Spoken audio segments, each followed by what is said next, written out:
is Dr. Molly, and I am the founder and chiropractor at Living Adjusted Family Wellness Center. I'm here today with Michelle Kelsey. She is going to talk to us a little bit about what she's doing in the MAUI community, what she's doing for women all over the world, and how we are uncovering things for ourselves and allowing other people the space to heal.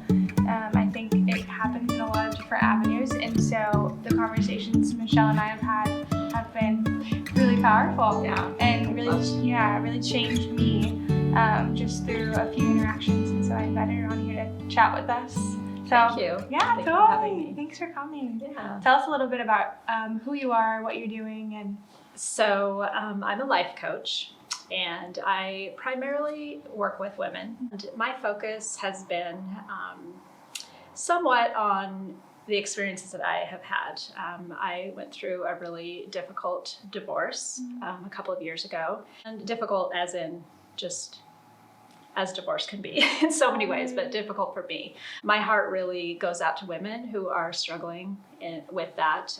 I've lost a child, so I have some experience with grief and recovering from different kinds of loss. And so I feel like you and I both have a passion for women, women's health. Particularly for me, it's their mental health. My mission and my focus and goal is to have women feel comfortable sharing their stories. I just feel like there's such power in story. talk medicine. Yeah, It's like they right? have a name Talk for story it. here. Right. I love talk it. story. Yeah. How I Wine speak version. for that. Yeah, and I just feel that's really healing. I've always been a great listener, and which is, I'm not a spotlight kind of person, but I love to sit back and listen. And I feel like that is one of my gifts that I'm kind of able to share, is that I create that space for the story to come out. And I feel like stories are just really healing and it's really validating to be able to be in that place where you're heard. I think there's a lot of value in that. And so, I love the quote of Maya Angelou, which is, there's no greater agony than bearing an untold story inside of you. That's a good one. And so I like to give clients a lot of time to share their story. That's amazing. And so that's one way in which I do that, is just asking people questions. Tell me about your life. Tell me what's hurting you. Tell me what you're struggling with. Tell me what your dreams are. Life coaching is very different than probably counseling or therapy in that it's very forward focused. That's what I love about it, is that the past has happened, regardless of the pain and everything that has happened. The beauty of focusing, on the future is that you can make that story mean whatever it is, because it's already been experienced, and you can take it as fuel or like a stepping stone for the rest of your life. Really focus on women's stories and what they're going to make out of that, what they're going to build from. What have you been seeing so far in your practice? I've been seeing a lot of women who are unsure of themselves. I totally get that. Like, I spent, a couple decades in a marriage where I wasn't valued because I didn't bring in an income. So I was less than. And I think that women, culturally, a lot of times feel that like they don't have the same value because either they don't bring money in if they're a stay-at-home mom, or they just hear all of the messages from society that there's something wrong with them or something missing. So what I am seeing that is just so encouraging and I love is that when women kind of step into that place of like self-love, number one, and then number two thing would be that they have a choice. Totally. They have a reclaiming that. Totally. And they have a choice to think whatever they want about themselves, right? And they have a choice to choose the thoughts that serve them. I think that's super empowering. In life coaching, one of the biggest tools that I use is just this process of going through and teaching them that the thoughts that are in their head aren't necessarily the truth, right? So, like the Byron Katie thing. Yeah, exactly. Is that true? Is that true? Yeah, there's a line of questioning that you can follow in that. and discover like what's the story you're telling about it and what's the actual truth. And then between that space, you get to choose what you're going to think about it. There's a whole lot of power in that because we can say, oh, so-and-so made me angry, or so-and-so made me sad, or this circumstance is making me so depressed. But the reality is we don't feel a certain way. Yeah, we don't feel a certain way about anything until we have a thought about it. And we have the power to choose our thoughts. So I think that a lot of times we just don't understand that. We don't understand that concept. So it's super, super powerful. What got you into the thought work in the first place? Well, I've always been a self-help junkie. Okay. What's your favorite book right now? So, right now I'm actually reading Atomic Habits by James Clear. Okay. That's definitely more on the practical side of things. And then I'm also reading Byron Katie. Cool. Finished one of hers that was Loving What Is. It's really interesting to see how much, compassion she brings to the table with just really loving circumstances of your life, even the crazy stuff that's going on right now. So much of it is how we're viewing it. There's some people that are just so fearful, and just living, like what's going to happen. And then there's other people that are saying, this is the best thing that's ever happened to me. Totally. Like I've had a time to take a pause, take a step back from the rat race. Yeah, I got chills. Yeah, like it literally, obviously circumstances can be painful. If you lose someone, if someone gets sick, if you get sick, there are so many of us that are, having economic consequences, and that's no fun, right? We're not going to think our way out of that. But so much of it that is in our control is the power that we have to have a perspective about it that is either going to serve us or just cause more pain. The circumstance is what it is. Absolutely. It's right? how you're showing up to it every day. Right. So I have, for example, I have a short-term rental, that's my livelihood that's been keeping us fed, my family fed. I have 4 children since I got divorced. And with tourism, that's it. It's gone, right? No longer for a while. And that's just the reality. That's a circumstance that I'm living in. But I'm choosing to take this time and just say, this is going to allow opportunities for new thoughts, for new ideas. What am I going to do with this? So I can either spin out in the worry, or I can just think, okay, this is going to make me creative. I've got to get creative, and I'm going to do something different with my life than what I thought. And I just have absolute faith it's going to be better. Yeah, me too. For so many people. Me too. I believe the world at large is going to come out of this so much better. I feel that. Yeah. Okay, so how'd you get into thought work? Okay, sorry. No, it's fine. You were a self-help junkie. I've always read a lot of, self-help books, listened to podcasts, just loved self-development of any kind. And I would say probably one of the main things was with the advent of podcasts. So there's some great ones out there that I follow and listen to. I got my certification from the life coach school, and she has a podcast. Brooke Castillo is sort of a thought leader with life coaching. And so definitely one of my main inspirations was that. Yeah, it's all about what we think about, Absolutely. So much of our reality doesn't really exist outside of our thoughts, so. Totally. What would you say the biggest tool or change has been in your life in the wellness world? There's probably 2 things that have really served me, and the first is just that the knowledge or idea that our thoughts are choices. The second one is this idea or philosophy that emotions don't necessarily hurt us. Okay, so I'll explain it a little bit. That's huge. Our brain is actually designed to do 3 things. It's called the motivational triad. And we seek pleasure, avoid pain, or conserve energy. That's what our brain is kind of designed to do, those 3 things. Seek pleasure, avoid pain, conserve energy. And so it's always running toward usually pleasure or away from pain, right? Yeah. That's just what it's designed to do. And so often we're afraid to do certain things. Like we're afraid, a great example is public speaking. Most people are like, oh my gosh, I would die, right? Most people think that just is the scariest thing ever. I would rather skydive or do anything but that. And the reality is, when you really, really break that down, what is so scary about that? What are we so afraid of when it comes to some of these things in our lives?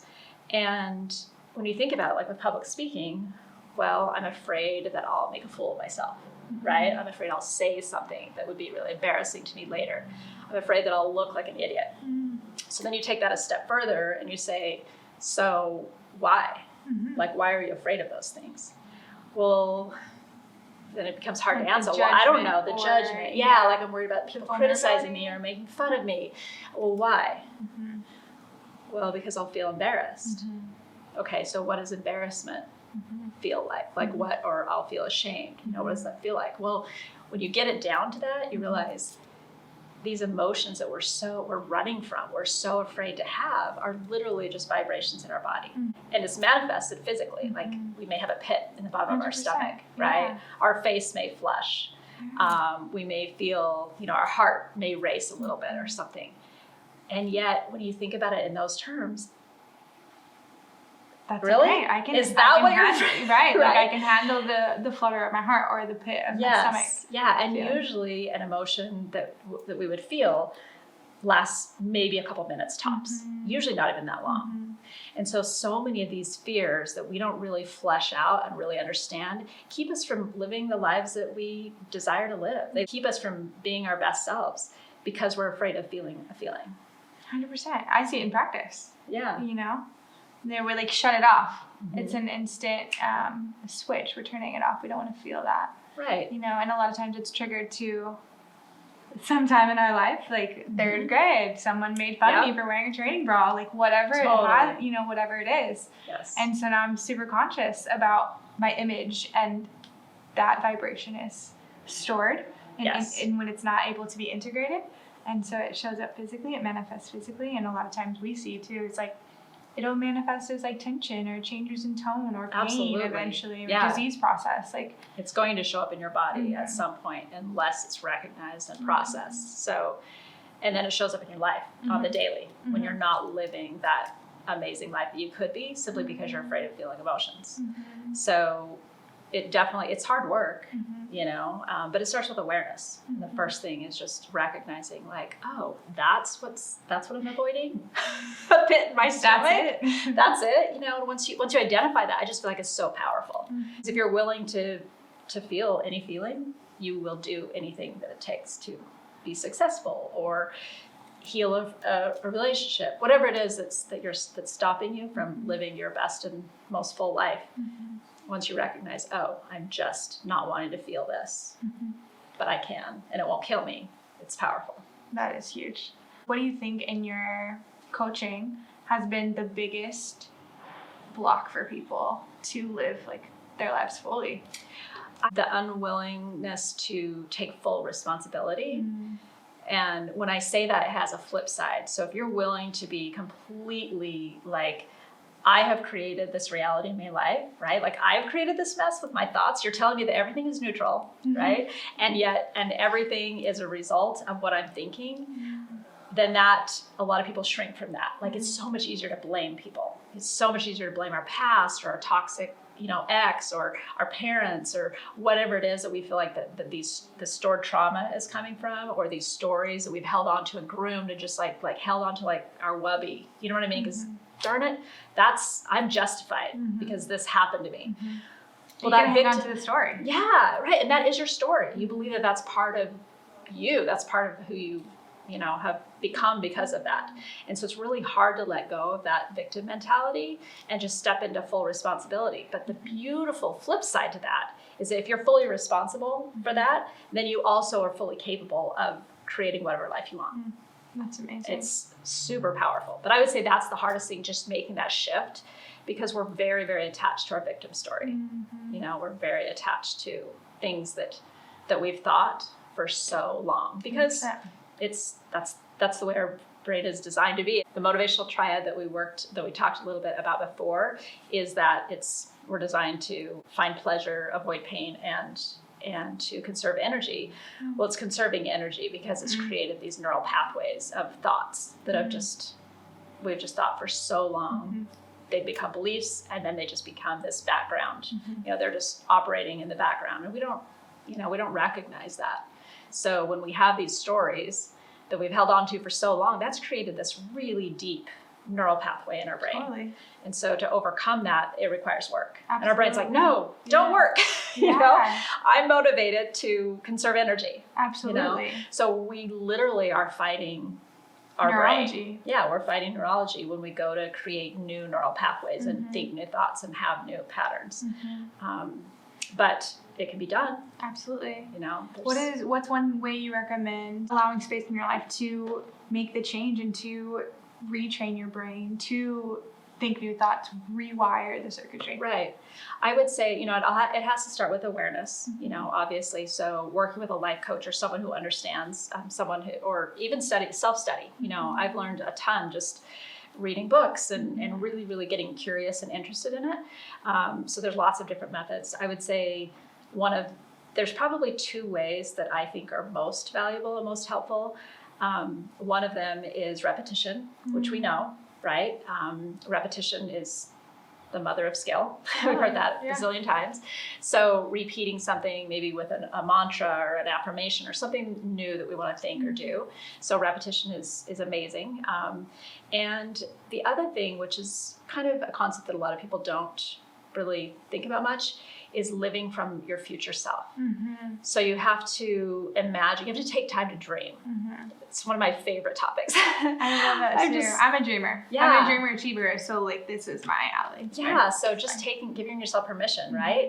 We think a lot of times that, we did that as a kid, and that phase of my life is over. Now I work and I do and we act, which is also important. But giving yourself permission and time to daydream and think about who do I want to be in 5 years? Who do I want to be in 20 years?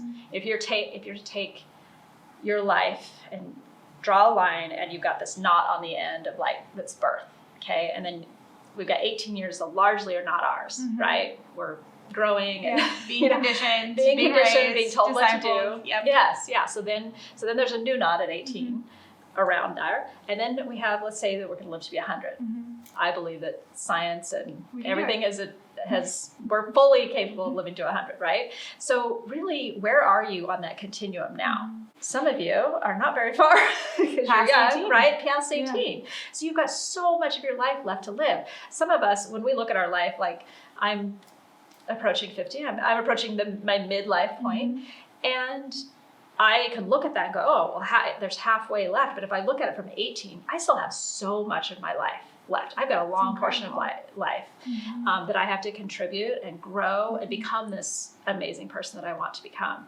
So spending time dreaming and thinking about that person is key. But then we act from that place. So then you say, okay, the person that I want to become, now that I've taken the time to dream about her, how would she react in this situation? What would she do? What would her advice be? And I just love, because what that does is it pulls you out of yourself and into a place of the watcher, right? So when we're in our lives and in our own heads, we're really invested. Those stories, we just can't even see the forest for the trees. We're just in it, living it, reacting, right? Largely reacting, because that's what we're trained to do. But if we can step back and say, how would the future me act? This is where I want to be. This is the person. I've imagined it to the T. I literally imagined myself, the trips I'm going to take, what it's going to smell like, That is incredible. Yeah, it's incredible. I can feel the cobblestones underneath the bike that I'm riding, which I have imagined on my trip to Italy. No, totally. Literally. Yeah. I know what we're going to eat. I know what the table looks like that we're going to sit down, that's spread out with the cafe light strung above. I've imagined it all, right? And there's so much more left, and it's just so exciting to do that. But then, operating from that place, this woman who is amazing, who's traveling the world, who has had all these great life experiences that she can share, and this wisdom, and what is she going to do in this situation? Absolutely. Right? So we gain a little bit of distance, and then we can act from that place, because your brain doesn't know the difference between reality and fantasy. It really doesn't. If we were to sit here and I were to say, okay, so grab a lemon, imagine grabbing a lemon, okay, tear the pith off, right? Yeah. Tear the pith off of it. And then I want you to bite into that lemon. I just want you to and let the juices dribble down your mouth. like, and it's down your throat. What's happening to you right now? I can imagine it. I can taste it. Right? Yeah. Are your glands kind of watering? Yeah. I need to get a drink of water. Yeah. Mine too. Yeah. Right? So our brain doesn't really get the difference. So if you're spending time living in that future place, it's going to want to provide evidence that that's where you can go and that's where you have been in your mind. Yeah. That's my favorite exercise. I love that. It's So powerful. To me, it's like all Joe Dispenza stuff. Like that's who I've studied, who talks about all of this, and spot on. Seriously, spot on. Well, I need to read Joe Dispenza. Oh my gosh, I haven't read any of him. Yes. Read Breaking the Habit of Being Yourself. Okay.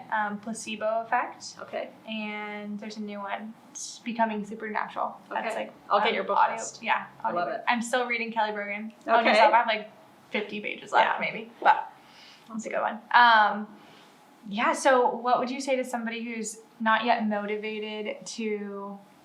Yeah, maybe they're older. Maybe they feel like they're stuck, right? And they don't know how to make the change. They don't know how to like take the next step to creating the life that they want. What would you say to them? Well, I would say one of the greatest tools that I use to recover, still recovering. We're all in recovery from something, right? But for my divorce was education. So I was in so much pain that I just felt like I have got to figure this out. Like I'll pay and do anything to not feel this way anymore. Getting a life coach, reading, opening your mind. They say you can travel anywhere in a book, So just getting yourself educated is huge in whatever form that takes. Being able to step back a little bit, maybe, talking to some people who are good listeners and can give you a different perspective, maybe. Avoid toxic people. Totally. Like the plague. I know that like maybe someone who is stuck in a toxic relationship, very difficult, very, very difficult. There's so much going on there, trauma bonding, codependency. Codependency. There's a lot of things that can really keep you stuck in that cycle. But again, education is huge. How I got out of it. Like it was just educating myself. And then I understood, oh my gosh, this is what I'm dealing with. This is what I've been dealing with. Yeah, you could see it. Yeah. Totally. Yeah. Let's talk a little bit about like women as a collective. Okay. And women on Maui. What do you see changing?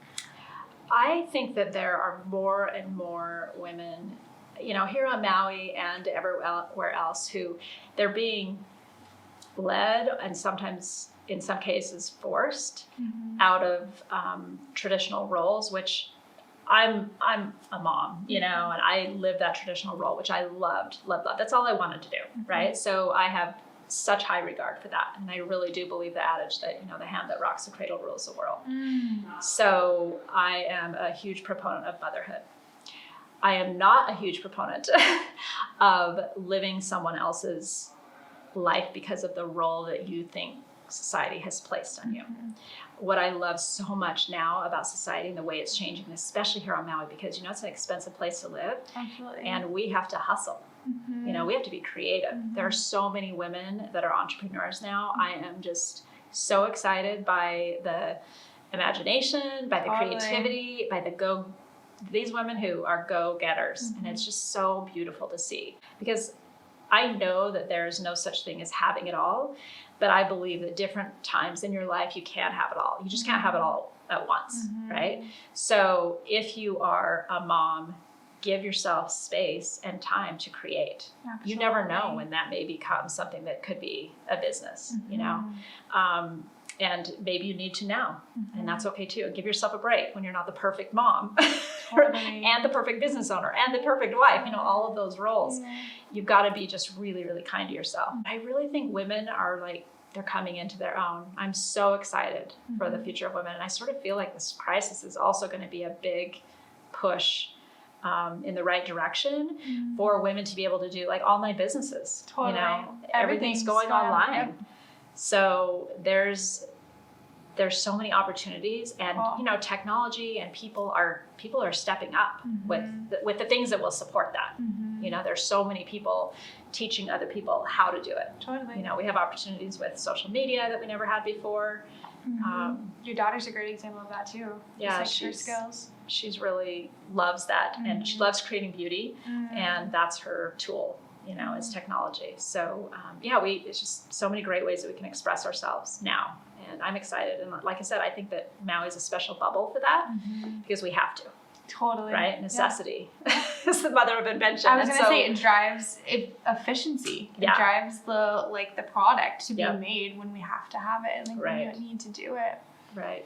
What role do you feel like you're going to play in that? I feel like life coaching is going to become one of those things where, you know, probably 20 years ago, only the elite had therapists. Now you hear, oh, my therapist. Like everyone has a therapist. Everybody is, yep. And I think that life coaching is going to become like that. And I mean, and not that it's going to be a luxury, because mental health is the number one. It's the number one crisis, right? Totally. Yeah. So there's so much struggle in that area that it's going to be like taking your vitamins, right? So having a life coach is going to be like, oh, well, of course you have one.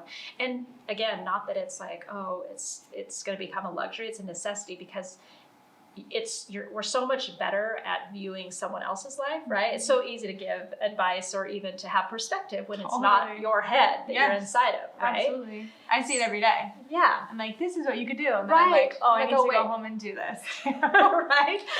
And so just having someone there to show you your mind, that really is like what life coaching is.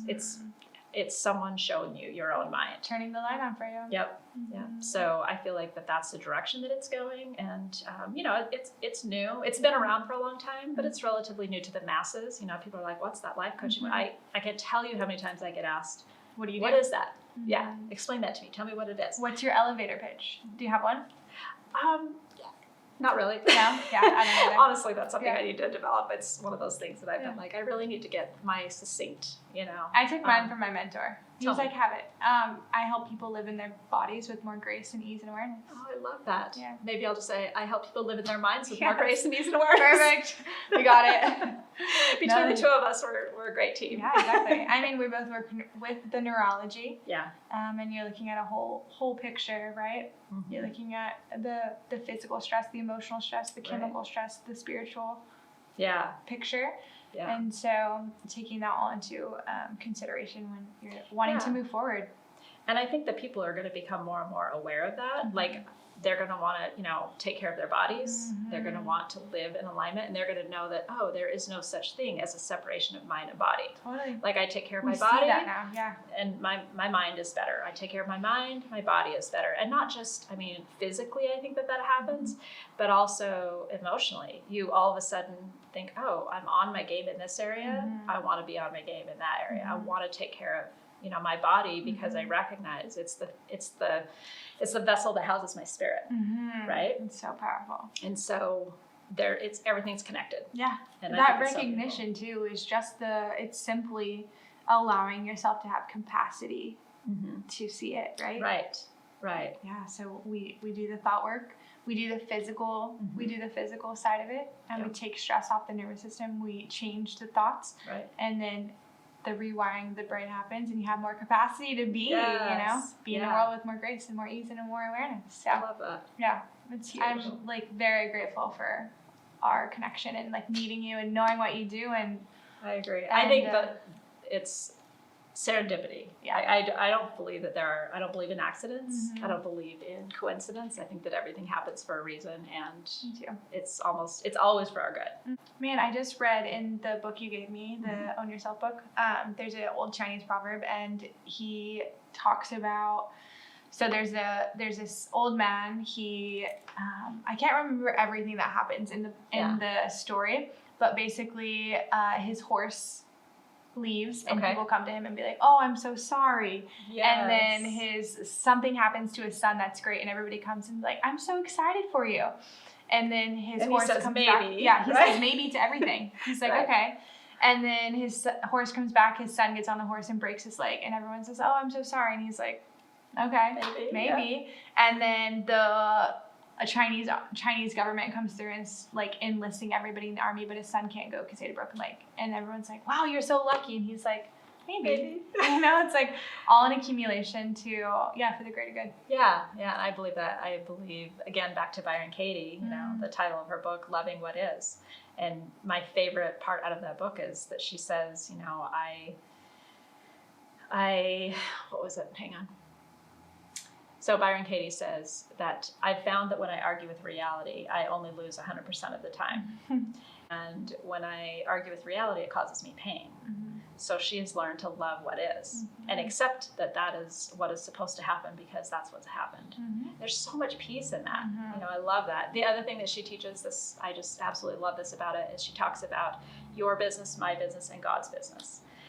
And there is so much freedom in that because we want to manage the world, right? We want to manage everyone around us. We see it so much right now. We see it so clear. The policing. Yes, and we want to just like manage everyone's business because again, we have the perspective, we think we know what's right for everyone. So, but there is a whole lot of peace in just knowing what's your business, what's other people's business, and what's God's business. And we don't have to control anyone. We can't control them anyway. It's a fool's errand to think that we can. And it's exhausting.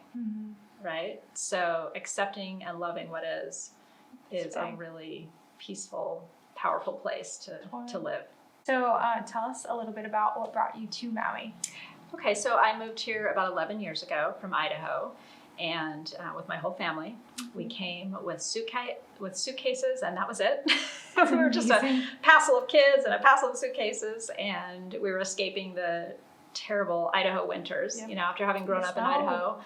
It's cold there, and we were ready for a change. So we just came over. We had a 3-month lease in Kihei in a little tiny condo there, and fell in love and never left. So that's the story. Yeah, right. That's the story. It was an experiment to see if it would work, and it worked very well. Yeah, you're still here serving. Yeah, loving it, and just feeling so embraced by the island. I've had so many people say, and it's not just visitors who are enamored because of, you know, obviously it's such a beautiful place, but there is something really, really special and magical about the island, you know, and I believe fully that it's a healing place. Me too. You know, like I feel that there's something, there are special places throughout the earth, and I believe that Maui is one of them. Me too, wholeheartedly. You know, in unexpected ways. And I was praying and journaling and asking for a place and time and space. Like I go back through my journal at the end of school, and like that's all I was praying for. Yeah. Is just space to heal and time to be. And how did it open up to you? It started opening up. It just like one phone call, one, you know, text message, and then, you know, I'm talking to somebody who had an office year. Exploring the option of like being in her practice and how that would work out, and then it doesn't work out the way we thought it would work out, and then I failed an exam, and then I'm still here and I don't have a license, and then I go to a coffee shop and work, and all of the things. I ended up house sitting and meeting the neighbors of the house that I was sitting in. And end up, they're like, what can you pay? And I'm like, this much. And they're like, cool, we want you to be here. I'm like, okay. Amazing. So just finding like a really sweet spot. And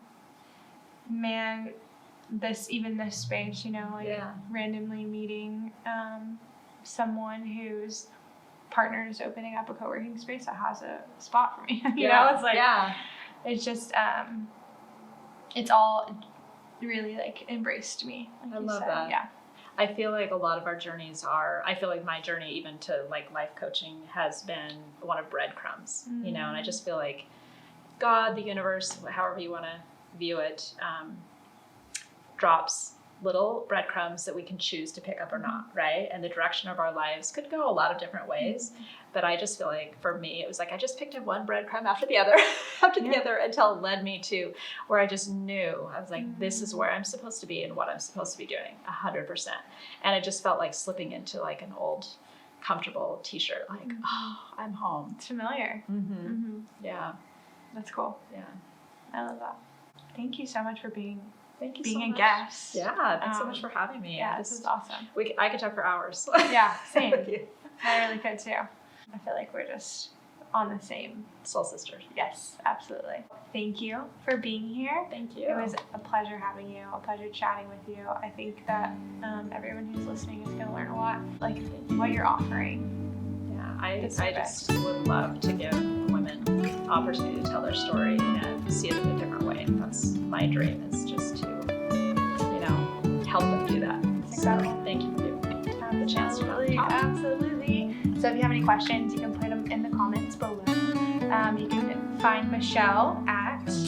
I am on Instagram at MichelleKLoves. I also have a website that's michelle-k.com. Sweet. It's my life coaching website. Yes, go on there, take her quiz. It's an amazing website. It's kind of fun. Really good job with it. Until next time, we'll see ya.